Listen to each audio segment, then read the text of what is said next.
What's going on? Grassman Dan here, Moto Danny, Full of Guitar Works. There's 3 different channels. If you've seen this one, I'm going to try and link the rest of them together. If you like motorcycle stuff, then I'll have a channel for that. And if you like guitar stuff or amp repair stuff, I'll have a channel for that. But this one, like I said, is going to be just for the everyday Southern guy life, basically. The grass cutting adventures. I'm starting the Echoes from the Past playlist today. I'm going to give you guys the first installment of that today. Let me give you switch this around and give you a kind of quick overview of what I've got going on this morning. So, got the old Thunder Horse here charging, and battery was of course dead because I have been stupid and not been riding much. And that's like the 3rd battery I've installed in this motorcycle, and I guess I'm too cheap or too lazy to install a battery tender so I can easily keep it up. So I've got my trickle charger on it. I've already started it. It runs. I mean, it's not grass cutting stuff, but let's just show you.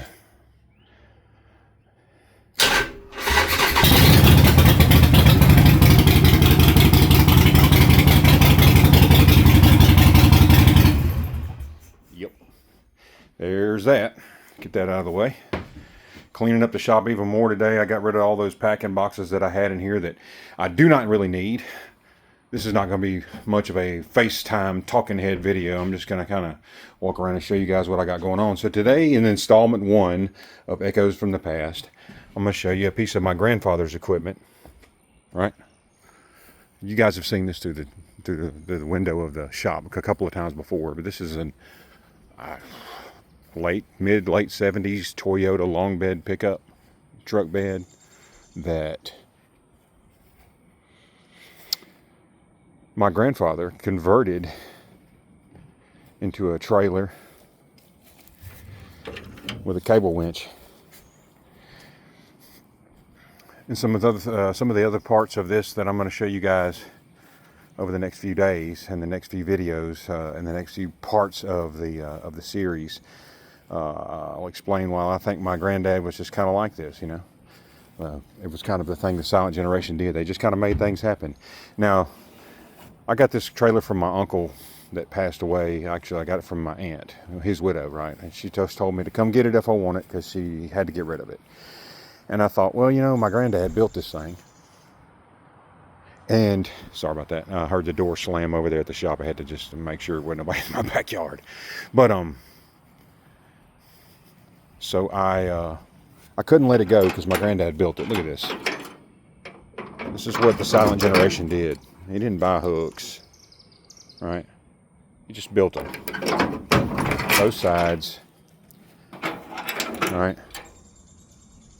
And apparently, the clasp system that Toyota puts on these from the factory was broken. It used to be it would have this would be original, and it would have a clasp with a handle over here that you would unlatch and then do a hook out and fold it down. You can see the indent on the tailgate where that clasp system would bolt in. He just bolted to the factory mounts.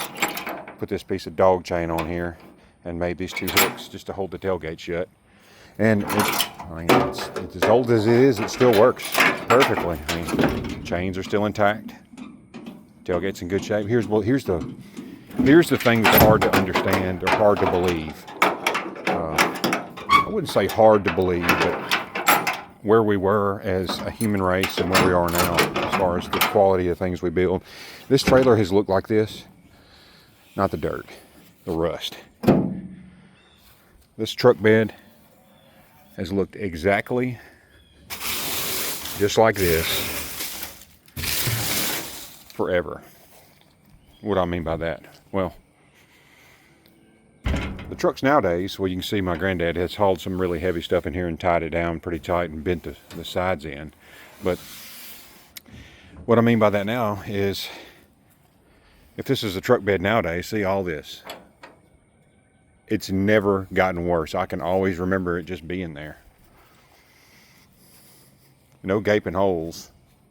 No gaping holes in the bed itself where you would actually need to haul the stuff. Right?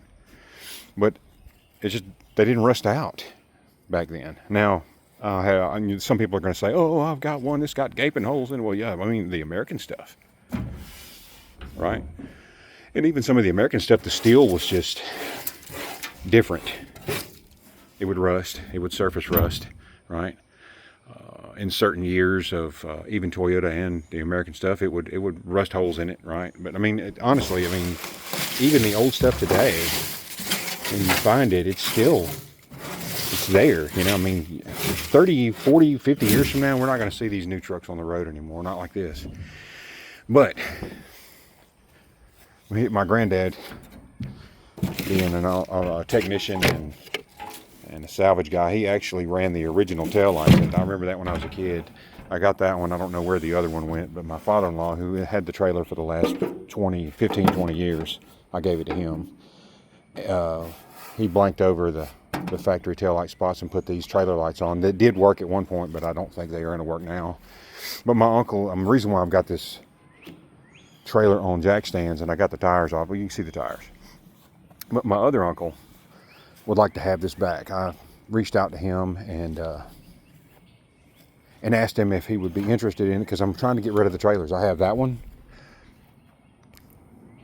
right there, so I don't need these other two.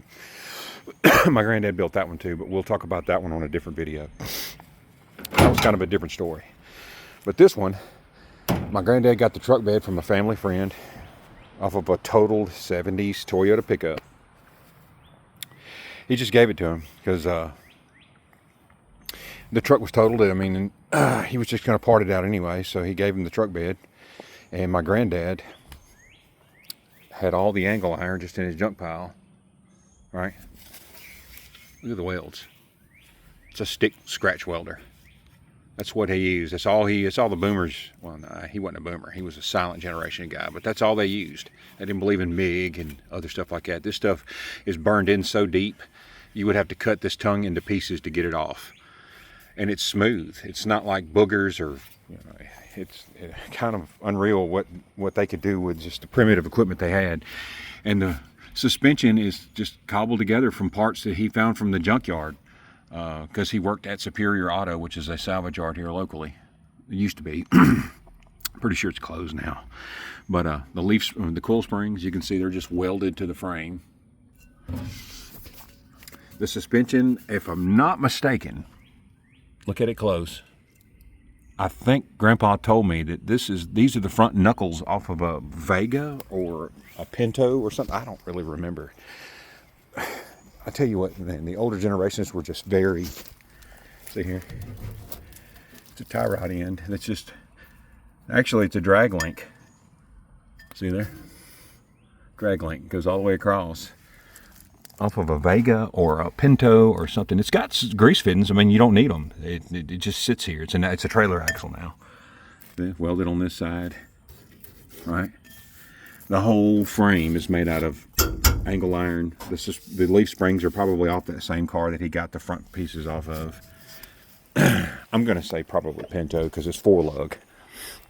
But this will be installment 1 of Echoes from the Past. History with my grandpa's homemade traditional stuff that it just worked.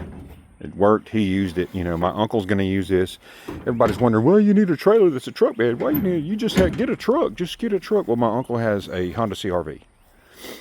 It doesn't have a truck bed. So this trailer is so light, I can literally pick it up with one hand empty with good tires on it and pull it around with literally one hand empty. That's how light it is. So the CR-V will be a perfect fit for it. But that's all we got. Let me switch it around. Hang on. That's all we got for today. This is part 1, the Toyota Frankenstein. I don't know what I'm going to call it. Maybe that.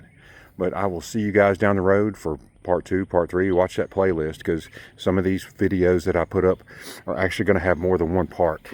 Some of this equipment I'm going to give you the initial of what I own and what I have.